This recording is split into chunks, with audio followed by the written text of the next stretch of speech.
গঙ্গা চুক্তি আর তিস্তা চুক্তি আমি বলেছিলাম সব গঙ্গার জলে যাবে। তারেক রহমান আসুক বা না আসুক, এ নিয়ে প্রচুর জল ঘোলা হচ্ছে। আজকে নাকি শুনলাম আবার আপনাদের হুমায়ুন কবির উপদেষ্টা, তিনি নাকি বলেছেন আবার যে সম্মানজনকভাবে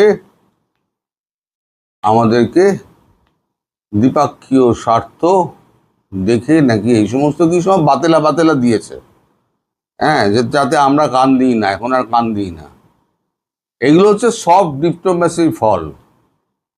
এতদিন সফট ডিপ্লোম্যাসি হয়েছে, তো সফট ডিপ্লোম্যাসির ফল হচ্ছে এইটা। আরুন করুন, সফট ডিপ্লোম্যাসি করুন। একদিনে 10টা টপকে দিতেন, দেখতেন সব হার্ড ডিপ্লোম্যাসি দেখবেন সব সিধে হয়ে যাবে। টপকে দেওয়া উচিত ছিল গোটা 10-15, তাহলে সিধে থাকতো। আমরা নাকি কি বলে, যাই হোক, পরে আলোচনা করব।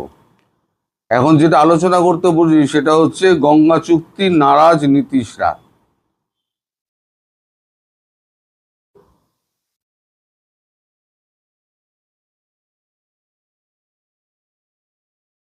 আগে তো ছিল একজন, এখন হয়েছে দুজন। আগে ছিলেন আমাদের পশ্চিমবঙ্গের মুখ্যমন্ত্রী, তিনি হচ্ছেন মমতা বন্দ্যোপাধ্যায়, তিনি ব্যাগড়া দিতেন। এবার ব্যাগড়া দিচ্ছেন স্বয়ং নীতিশ কুমার, যিনি দীর্ঘকালের এনডিএ শরিক এবং বিহারের মুখ্যমন্ত্রী ছিলেন। এখন বিহারের মুখ্যমন্ত্রিত্ব ছেড়ে এখন উনি রাজ্যসভায় এসছেন। এখন কি বলা হচ্ছে, আমরা কিন্তু ধৃষ্টতা দেখিয়ে কিন্তু ভারতীয় সাংবাদিকরা বা ইউটিউবার যারা আছে তারা কিন্তু ধৃষ্টতা দেখায়নি। কয়েকজন বাংলাদেশি আমাদের ভাই বন্ধু অনেকে বলার চেষ্টা করছেন যে আমরা ধৃষ্টতা দেখাচ্ছি। ধৃষ্টতা আমরা দেখাইনি। আমরা যদি ধৃষ্টতা দেখাতাম তাহলে কূটনৈতিক স্তরে আপনারা যেগুলো বলেছেন সেগুলো ধৃষ্টতার পর্যায়ে পড়ে কি পড়ে না। কূটনৈতিক কথা আপনারা বলছেন, চোখে চোখ রেখে কথা বলবো,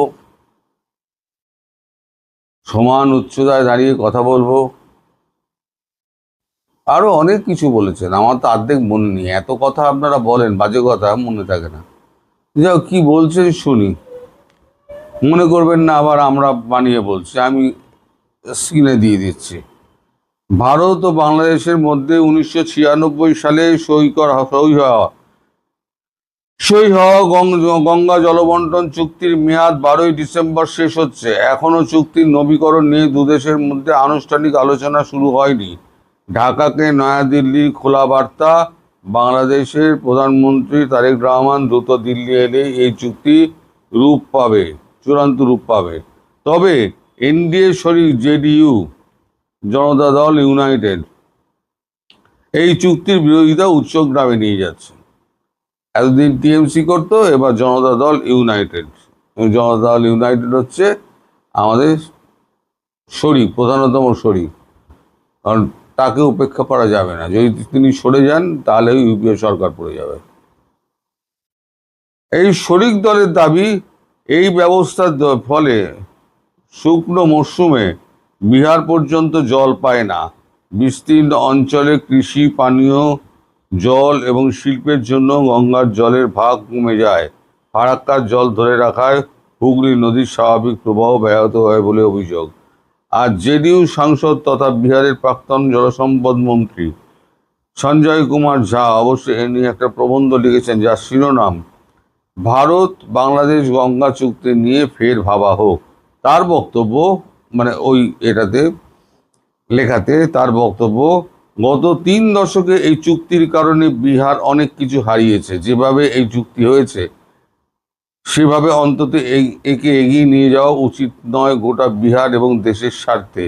এই চুক্তি গুজরাট ডক্টরিনের সন্তান, যেখানে বলা হয়েছিল দক্ষিণ এশিয়ার বৃহত্তম দেশ হিসেবে ভারতের কোনো প্রত্যাশা না রেখে একতরফা সমস্ত প্রতিবেশীকে ছাড় দেওয়া উচিত। সম্প্রতি তিনি রাজ্যসভায় সদ্য সমাপ্ত বাদল অধিবেশনেও বলেছেন, ফারাক্কা বারাজ মূলত কলকাতা বন্দর এবং হুগলি নদীর নাব্যতা বজায় রাখার জন্য নির্মিত হলেও বাংলাদেশকে জল সরবরাহের বর্তমান ব্যবস্থায় সবচেয়ে বেশি ক্ষতিগ্রস্ত হয়েছে বিহারের। দাবি 1950 সালের মধ্যে কৃষি, শিল্প এবং 2050 সালের মধ্যে কৃষি, শিল্প ও জনসংখ্যার চাহিদা মেটাতে বিহারের অতিরিক্ত 2000 কিউসেক জলের প্রয়োজন। তাই বর্তমান কাঠামোয় এই চুক্তি হলে রাজ্য উন্নয়ন বাধাগ্রস্ত হতে পারে। বিদেশ মন্ত্রক সূত্রের খবর, ভারত ও বাংলাদেশের মধ্যে 54টি আন্তঃসীমান্ত নদী রয়েছে। নদীগুলির জলবন্টন সংক্রান্ত নির্ধারিত দ্বিপাক্ষিক প্রাতিষ্ঠানিক ব্যবস্থার মাধ্যমেই আলোচনা স্থির হয়।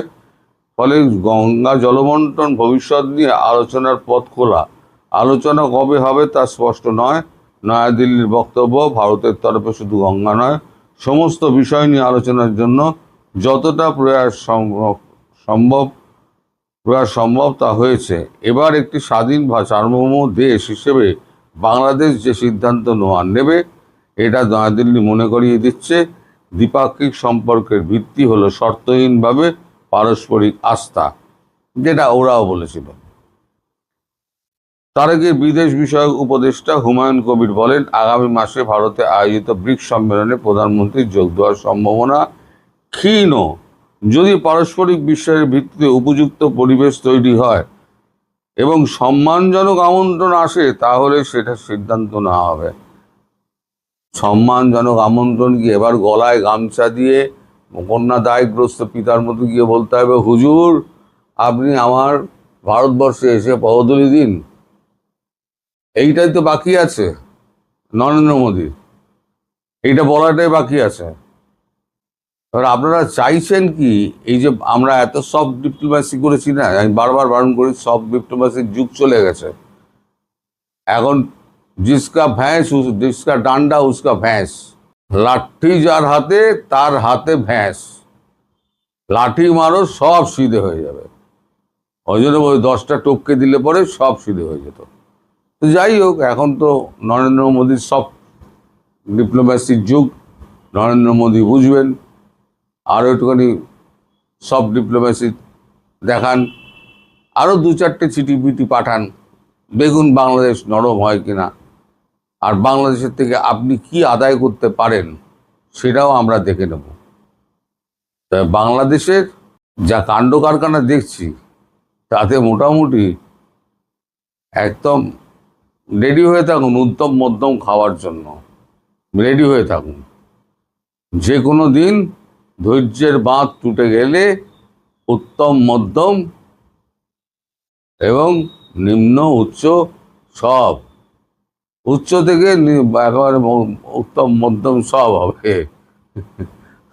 এখন এটাকে যদি আপনারা ধৃষ্টতা বলে মনে করেন, তাহলে তাই, আমরা ধৃষ্টতা প্রকাশ করছি। আর আপনারা ন্যায়ের প্রতিরূপ, এবং আপনারা যা বলেন সেটা হচ্ছে ধ্রুব সত্য। মানুষকে ভুল বোঝানোর জন্য ভারত আবার চিঠি দিয়েছে, এই কথাটা বলাটা আপনাদের কোন ধৃষ্টতার মধ্যে পড়ে সেটা একবার ভেবে আমাদেরকে জানাবেন। সবাইকে আমার ধন্যবাদ, নমস্কার।